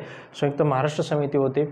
असो, ह्या यशवंतराव चव्हाण म्हणायचे लोकांना की प्रख्यात्रेन ते का म्हणायचे, बेळगाव, कारगाव, निपाणीसह संयुक्त महाराष्ट्र झालाच पाहिजे. तर अशा वेळेस यशवंतराव चव्हाण म्हणायचे, हो संयुक्त महाराष्ट्र झाला पाहिजे ही माझी पण इच्छा आहे, पण नका ना म्हणू, झालाच पाहिजे असं नका ना म्हणू. त्यावेळेस प्रख्यात्रे गमतीने म्हणायचे, ह्या शब्दाची किंमत किती आहे ना, हे तुमच्या आडनावातलं शब्द काढा, मग तुम्हाला कळत. तुमच्या आडनावातला शब्द काढला तर तुमच्या आडनावात फक्त वाहन शिल्लक राहील, आणि वाहन म्हणजे काय माहिती आहे लोकांना, पायात चप्पल असते ते. यशवंतराव चव्हाण तरी प्रख्यात्रे एवढे, म्हणजे खरं जर सांगायचं झालं ना, प्रख्यात्रेंनी स्वतःचं जे मराठा वृत्तपत्र काढलं होतं ना, त्या वृत्तपत्राने बाकी वृत्तपत्राला सगळा मार्केट मारलं होतं, सगळा बाजार मारला होता. जो कोणी मराठी माणूस कोणतं प्रख्यात्रेंचं मराठाच वृत्तपत्र वाचायचं, कारण मराठा वृत्तपत्रात चळवळीविषयी, मराठी भाषिकांच्या चळवळीविषयी, मराठी भाषिका प्रदेशविषयी, संयुक्त महाराष्ट्राविषयी दिलेलं असायचं, आणि ते कोणत्या भांडवलदार वर्गाच्या संमतीने चाललेलं नसायचं. आणि सगळ्यात जास्त खप मात्र 2.5 लाखाच्या वर खप कोणाचा? प्रख्यात्रेंच्या मराठा या वृत्तपत्राचा व्हायचा. आणि ह्या वृत्तपत्रातून प्रख्यात्रे जनतेसमोर येत असायचे. त्या वृत्तपत्रावर मग सेनापती बापटांचा, यशम जोशी अण्णांचा, सगळ्यांचे लेख त्या ठिकाणी असायचे, जनतेला संबोधित केलेले. आता मित्रांनो, जनतेचं मत विचारात घेतलं नाही तरीही नेहरूंनी काय केलं? द्विभाषिक राज्य निर्माण केलं. एवढ्या मोठ्या राज्याचा 39 जिल्ह्यांच्या, त्या काळातले 39 जिल्हे, म्हणजे आता किती होतील पहा तुम्ही, 39 जिल्ह्यांचा असणारा राज्याचा कारभार यशवंतराव चव्हाणांना करताना सुद्धा अडचणी येत होत्या. ते वारंवार नेहरूंना बोलून दाखवत होते की एवढ्या मोठ्या राज्याचा कारभार करणं थोडंसं अवघड आहे. तरी पण नेहरूंची भूमिका कशी अशी ठामच होत असायची. पण तरीसुद्धा त्यांनी कारभार अतिशय योग्य पद्धतीने केला, कुठेही गोळीचा वापर केला नाही. पण ह्या घटनेचा राग आला कोणाला? बाकी जसे यशम जोशी वगैरे. मग त्यांनी काय केलं? 1957ला, ॲक्च्युली 1956लाच त्यांनी चालू केलं. त्यावेळेस 1956च्या काळात, 1956च्या काळात काय केलं? 11 बिगर काँग्रेसी पक्ष, 11 बिगर काँग्रेसी पक्ष, त्यात कोण? शेकाप, जे केशवराव जदेंनी स्थापन केलं, पण नंतर पुन्हा ते केशवराव जदे काँग्रेसमध्ये गेले. ते शेकाप, शेतकरी कामगार पक्ष, नंतर कम्युनिस्ट पक्ष, साम्यवादी पक्ष, प्रख्यात्रेन ते काम करायचे, साम्यवादी पक्ष असेल, नंतर हिंदू महासभा असेल, जनसंघ असेल, डॉक्टर बाबासाहेब आंबेडकरांचा शेड्यूल कास्ट असेल, शेड्यूल कास्ट फेडरेशन, नंतर असे अनेक छोटे मोठे पक्ष, किसान दल पक्ष, किसान मजदूर पक्ष असन, असे अनेक छोटे बिगर काँग्रेसी 11 पक्ष एकत्र आले आणि त्यांनी त्या 11 पक्षांनी कशाची स्थापना केली? पुन्हा संयुक्त महाराष्ट्र समिती, संयुक्त महाराष्ट्र समितीची स्थापना केली. व्यवस्थित ब्लॅकबोर्डवर लिहितो मित्रांनो. 1956ला हे 11 बिगर काँग्रेसी पक्ष एकत्र आले आणि त्यांनी कोणता पक्ष स्थापन केला? 1956ला संयुक्त महाराष्ट्र समिती. 11 बिगर काँग्रेसी पक्ष एकत्र आले आणि त्याचे चिटणीस कोण झाले? चिटणीस म्हणजे सचिव, सरचिटणीस स्वतः एस.एम. जोशी, एस.एम. जोशी. आणि अध्यक्ष कोण होते? कॉम्रेड डांगे, डांगे जे कामगार चळवळीतले डांगे, श्रीपाद डांगे, कॉम्रेड श्रीपाद डांगे कम्युनिस्ट पक्षाचे असतील ते श्रीपाद डांगे अध्यक्ष झाले असेल, एस.एम. जोशी सरचिटणीस झाले असेल, नरवणे उपाध्यक्ष झाले असतील. आणि हे संयुक्त महाराष्ट्र समितीत 11 बिगर काँग्रेसी पक्ष आले होते आणि यांनी ठरवलं, हे आपलं ऐकत नाही ना, तर 1957ची जी निवडणूक आहे, 1957 सगळ्या निवडणुका संघात आल्या, लोकसभा आलती, विधानसभा आलती, स्थानिक बोर्डाच्या पण आलत्या, लोकल बोर्डच्या. तर या ठिकाणी आता आपल्या पक्षाचे उमेदवार नाही तर संयुक्त समितीच्या वतीने, संयुक्त महाराष्ट्र समितीच्या वतीने उमेदवार उभे करायचे. त्यांनी उमेदवार उभे केले आणि ह्या संयुक्त महाराष्ट्र, जसं आता आपण पाहतो महाविकास आघाडी वगैरे, तशी यांची आघाडी होती संयुक्त महाराष्ट्र समिती. आणि यांचा टार प्रचारक कोण होता? तर प्रके अत्रे होते. प्रके अत्रे इतके खतरनाक सभा गाजायचे मित्रांनो, हजारोंच्या संख्येने लोक त्या ठिकाणी उपस्थित असायचे. आणि प्रके अत्रे एकच गोष्ट सांगायचे, एकच वाक्य तिथं सांगायचे की प्रके अत्रे सुद्धा विधानसभेला उभे होते, ते सुद्धा गिरगावमधून विधानसभेला उभे होते. तर सुलोचना मोदींच्या विरोधात उभे होते, सौ सुलोचना मोदी, आणि त्यांना ते पाडतात पण स्वतः निवडून येतात गिरगावमधून. तर 1957च्या विधानसभेला स्वतः प्रके अत्रे उभे राहतात आणि पूर्ण राज्यात प्रचार करतात. आणि एक प्रचार करताना एक गोष्ट सांगतात की तुम्ही मला मत नाही देत तर संयुक्त महाराष्ट्राला मत देत आहे. म्हणजे हे कोणाच्या नावाने मत मागायचे? संयुक्त महाराष्ट्राच्या नावाने मत मागायचे. मित्रांनो, पश्चिम महाराष्ट्रात काँग्रेसला अपयश आले. का? पश्चिम महाराष्ट्रात ज्या काही जागा होत्या मुंबईच्या बाहेर, ज्या काय 22 जागा लोकसभेच्या होत्या, तिथं फक्त 2च काँग्रेसच्या आल्या, म्हणजे 20 सगळ्या समितीला गेल्या. विधानसभेत सुद्धा काँग्रेसला जागा कमी आल्या आणि समितीला जास्त गेल्या. स्वतः यशवंतराव चव्हाण कराडमधून फक्त 600 मतांनी निवडून आले. म्हणजे पश्चिम महाराष्ट्रात आणि मुंबईमध्ये कोण होतं? समिती चालली. कोण? ज्या समितीने संयुक्त महाराष्ट्राची मागणी केली होती, संयुक्त महाराष्ट्राला मत मागितलं होतं, त्या समितीचा विजय झाला. एवढंच काय तर मुंबई महानगरपालिकेत सुद्धा सत्ता कोणाची आली? संयुक्त महाराष्ट्र समितीची. आणि महापौर कोण झालं? एम व्ही धोंडे. जे एम व्ही धोंडे कोण होते? की समितीचे व्यक्ती होते, ते महापौर झाले.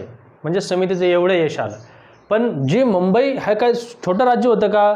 आधीच सांगितलं 1956ला ते काय झालं होतं? द्विभाषिक राज्य झालं होतं. म्हणजे 39 जिल्हे होते. गुजरात पण होता, मराठवाडा पण होता, विदर्भ पण होता.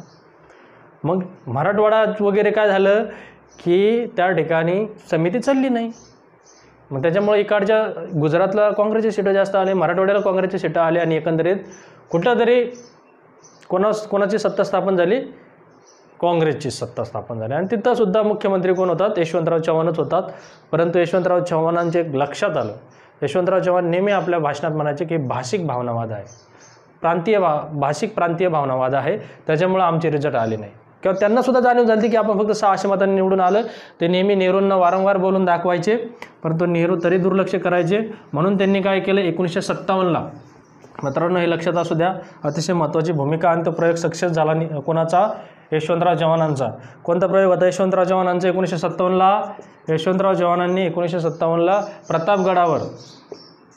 प्रतापगडावर यांना निमंत्रित केलं, नेहरूंना. कशासाठी? शिवाजी महाराजांचा अश्वारूढ पुतळा हे करण्यासाठी, बसवण्यासाठी. तर नेहरूंना, आणि त्यांनी एक अफवा सोडून दिली की काही ब्राह्मण समाजाचे नेते आहेत, कोणीतरी अफवा सोडून दिली की ते नेहरूंच्या हातून अश्वरूढ पुतळा शिवाजी महाराजांचा बसवू देणार नाही म्हणून, आणि मग त्यामुळे नेहरू आलेच. नेहरू येत असताना मात्र हे जे काय यशमान्ना जोशी यांच्या अंडर जी काय संयुक्त महाराष्ट्र समिती होते, ह्या संयुक्त महाराष्ट्र समितीने काय केलं, प्रतापगडावर निदर्शनं दाखवले का नेहरूंना काळे झेंडे असताना नेहरूंना निदर्शनं दाखवले, आणि एक असंतोष व्यक्त नेहरूंना ती जाणीव करून दिली की जनता 1957चा जसा रिझल्ट आपला काठावर आला तसंच ही जनता आपल्याला विरोध करते, हे नेहरूंना कोणी दाखवलं, यशवंतराव चव्हाणांनी. तेव्हा कुठंतरी नेहरूंचं मतपरिवर्तन व्हायला सुरुवात झाली होती. कशाच्या दिशेने? संयुक्त महाराष्ट्राच्या. मित्रांनो, जरी विधानसभा काँग्रेसची जरी आली असली मुंबईची, तर संयुक्त महाराष्ट्र समिती 1957ला मुंबईमध्ये विरोधी पक्ष म्हणून, प्रभावी विरोधी पक्ष म्हणून समोर आला होता. आणि त्यावेळेस विरोधी पक्ष नेते पहिल्या वर्षासाठी कोण होते? पहिल्या वर्षासाठी यशम जोशी होते, दुसऱ्या वर्षासाठी उद्धवराव पाटील होते, आणि तिसऱ्या वर्षासाठी व्ही डी देशपांडे असन, चौथ्या वर्षासाठी भंडारे असन, पाचव्या वर्षासाठी डॉक्टर नरवणे असन. पण मित्रांनो, हे जे काही 11 पक्षाचे जे नेते होते किंवा जे 11 पक्षाची संयुक्त समिती होती, ही संयुक्त समिती शेवटपर्यंत एकत्र नाही राहिली. का नाही राहिली ते पुढे जाऊन सांगतो. आता यांनी प्रतापगडावर आलेल्या नेहरूंना काय केलं? निदर्शनं केले, नेहरूंना दाखवून दिलं की हे. परंतु तिकडं त्याच प्रकारे गुजरातमध्ये सुद्धा जीवराज मेहता हे लोक असतील, यांनासुद्धा गुजराती भाषिकांची समस्या समजून यायची की त्यांनासुद्धा एवढं मोठं राज्य नको होतं, त्यांनासुद्धा वेगळा गुजरात हवा होता. अशा वेळेस एक पुढं 1957ची ही घटना नेहरूंच्या निदर्शनात आणून दिल्यानंतर 1959ला स्वतः कोण? 1959ला स्वतः इंदिरा गांधी ह्या काँग्रेसच्या अध्यक्ष असतात, मुंबईमध्ये येऊन स्वतः आश्वासन देतात मराठी जनतेला की संयुक्त महाराष्ट्र होईल. आणि त्यांचासुद्धा फिरोज गांधी त्यांचे जे मिस्टर होते इंदिरा गांधीचे, ते सुद्धा इंदिरा गांधींचं मत परिवर्तनास कारणीभूत ठरलेले आहेत. तर तसंच इंदिरा गांधींनी आणि यशवंतराव चव्हाणांनी मिळून नेहरूंचं सुद्धा मनपरिवर्तन केलं. पण एकाएकी परिवर्तन झालं का? कारण 1958 आणि 1959 या दरम्यान स्वतः माधवराव बागल जे असते किंवा 58 असन 59 असन दिल्लीवर सुद्धा मोर्चा माधवराव बागलांनी काढला होता. ज्या माधवराव बागलांनी प्रतापगडावर मोर्चा काढला, त्याच माधवराव बागलांनी दिल्लीवर सुद्धा मोर्चा काढला. नुसतं त्यामध्ये स्त्रियासुद्धा सहभागी होत्या. अहिल्या रंगनेकर असतील किंवा कमला भागवत असतील, किंवा ज्या कमला भागवत पुढं संयुक्त समितीच्या सरचिटणीस पण झाल्या होत्या, त्या कमला भागवत असतील, माधवराव बागल असतील, अशा लोकांनी काय केलं होतं, दिल्लीवर सुद्धा मोर्चा काढला होता. आणि ह्या मोर्चाचं सुद्धा अनेक कारण श्रेष्ठींचं मतपरिवर्तन घडवण्यास कारणीभूत ठरलं. इंदिरा गांधींनी मतपरिवर्तन केलं. चंदीगडचं जे अधिवेशन झालं 1959च्या दरम्यान, त्यावेळेसुद्धा घोषणा केली आणि एक 9 सदस्यीय समिती नेमली. 9 सदस्यीय समिती कोणाच्या अंडर नेमली चंदीगडच्या अधिवेशनात? तर ते होते गोविंद वल्लभ पंत, केंद्रीय मंत्री होते. या गोविंद वल्लभ पंत यांच्या अंडर 9 सदस्यीय समिती नेमली. आणि कशासाठी? की गुजरात आणि संयुक्त महाराष्ट्र वेगळा करण्यासाठी. त्यावेळेस मग त्या 9 सदस्यीय समितीत आपले यशवंतराव चव्हाण असतील, भाऊसाहेब हिरे असतील, तिकडून गुजरातचा जीवराज मेहता असून मोरारजी देसाई असतील. त्याचबरोबर असे जे काही 9 सदस्यीय समितीमध्ये गोविंद वल्लभ पंत यांच्या अंडर नेमली जाते. त्यावेळेस महाराष्ट्रालासुद्धा काही त्याग करावा लागतो, कारण महाराष्ट्राला मुंबई मिळणार असते. महाराष्ट्र मग डांगमधील काही प्रदेश गुजरातला द्यायला चालू होतो, किंवा ठाण्यामधील काही प्रदेश गुजरातला देतो, उंबरगावच्या ठिकाणचा. त्याचबरोबर काही प्रदेशाला महाराष्ट्र मुक्तो, मग ते बेळगाव, निपाणी, कारवार जे काय अजून पण सीमाप्रश्न वाद चालू आहे, त्याला स्वतः महाराष्ट्र मुक्तो. आणि मग काही ना काही थोडासा त्याग महाराष्ट्रालासुद्धा करावा लागतो. परंतु मुंबई महाराष्ट्राला मिळणार असते, त्यामुळं महाराष्ट्र थोडासा त्यावेळेस एवढा नाखुश होत नाही किंवा नाराज होत नाही. आणि अशा वेळेस हे 9 सदस्यीय समिती काय करतं की महाराष्ट्राला काय सांगतं की तुम्ही आता मुंबई घेताय, तर मग आता गुजरातला नवीन राजधानी उभी करावं लागेल. त्याच्यासाठी 10 कोटी रुपये द्यायचे. किती? 10 कोटी रुपये द्यायचे गुजरातच्या राजधानीसाठी महाराष्ट्राने. आणि त्याचबरोबर जे काय पहिले 6 वर्ष गुजरातला आर्थिक नुकसान होईल, त्या 6 वर्षाचं आर्थिक नुकसान कोणी करायचं? महाराष्ट्राने भरून द्यायचं. परंतु या आर्थिक तणाव निर्माण झाला होता महाराष्ट्र आणि गुजरातमध्ये, जी काय आर्थिक तूट निर्माण व्हायची. त्याच्यानंतर ह्याच गोविंद वल्लभ पंतांनी त्यांचे जे सचिव होते, अर्थमंत्रालयाचे जे सचिव होते, अर्थमंत्रालय सचिव रंगचारी यांना या ठिकाणी लक्ष घालायला लावलं. आणि रंगचार्यांनी काय केलं? महाराष्ट्र आणि गुजरातला 50 कोटी रुपये, दोघांना पण 50-50 कोटीचं पॅकेज दिलं. आणि अशा पद्धतीने 1 मे 1960ला महाराष्ट्र हे 14वे घटक राज्य म्हणून अस्तित्वात आले. काँग्रेस पक्षाच्या वतीने किंवा सर्वजण म्हणतात यशवंतराव चव्हाणांनी संयुक्त महाराष्ट्राचा मंगल कलेश आणला.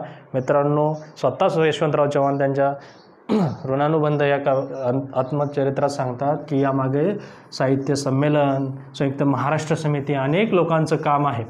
मित्रांनो, तुम्हाला सांगतो, ज्यावेळेस संयुक्त महाराष्ट्राची घोषणा झाली त्यावेळेस हे जे काही 11 पक्ष संयुक्त महाराष्ट्र समितीत आले होते त्यातले एक पक्ष काँग्रेसमध्ये उडी मारायला लागतो. का? इथं यशवंतराव चव्हाण खूप मुत्सद्दी राजकारणी होते. त्यांना माहीत होतं की कारण ज्यावेळेस 1 मे 1960ला संयुक्त महाराष्ट्र निर्माण झाला होता त्यावेळेस मला वाटते साधारणपणे 122 सीटं संयुक्त महाराष्ट्र समितीचे आणि 136 सीटं काँग्रेसचे होते. जर संयुक्त महाराष्ट्र समितीने थोडेफार काँग्रेसचे आमदार पळवले असते तर संयुक्त महाराष्ट्र समितीची सत्ता ह्या संयुक्त महाराष्ट्रावर आली असते 1 मे 1960ला. पण यशवंतराव चव्हाणांनी काय गेम खेळले की सांगितलं की तुमच्यासारखे प्रभावी जे नेते आहेत महाराष्ट्रासाठी ते आम्हाला आवश्यक आहे, सत्तेत या म्हणून लगेच नरवणे वगैरे बरेच लोक आपले 8-8, 10-10 आमदारासहित तिकडं पळाले आणि काँग्रेस पक्षात गेले. आणि मग काँग्रेस पक्षाची ताकद जवळजवळ मला वाटतं 170पर्यंत पोहोचली. आणि मग ते नरवणेंना यांना कुठं दारूबंदी मंत्री दिलं, कोणाला काही मंत्रिपद दिले. अशा प्रकारे संयुक्त समितीतले अनेक पक्ष संयुक्त महाराष्ट्राचा उद्देश पूर्ण होईपर्यंत एकत्र थांबले. संयुक्त महाराष्ट्राचा उद्देश पूर्ण झाला आणि मग संयुक्त महाराष्ट्र समितीतले अनेक नेते आपल्या आमदारांसहित काँग्रेस पक्षात विलीन झाले. परंतु मित्रांनो, संयुक्त महाराष्ट्र निर्माण होण्यासाठी अनेक लोकांचा त्याग आहे, अनेक लोकांची आत्मबलिदान आहे.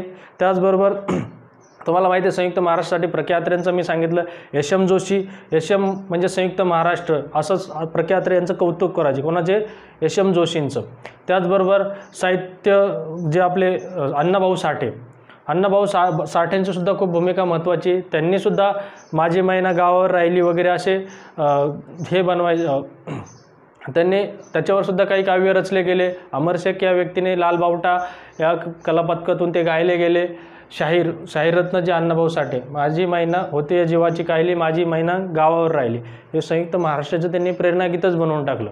अनेक लोकांना ज्यांना शक्य होईल त्या नेत्यांनी संयुक्त महाराष्ट्रासाठी एक प्रकारे त्याग केला, सेवा केली. आणि आज आपल्यासाठी 1 मे 1960चा महाराष्ट्र जे 14वे घटक राज्य आज आपल्या हिरक महोत्सव काल आपण साजरा केला. त्या संयुक्त महाराष्ट्राचे सर्वांना शुभेच्छा. आणि मित्रांनो, हे लेक्चर तुम्ही पहा. निश्चितपणे जास्तीत जास्त मी माहिती देण्याचा तुम्हाला प्रयत्न केला. आपल्या गरजू मित्रांपर्यंतही शेअर करा.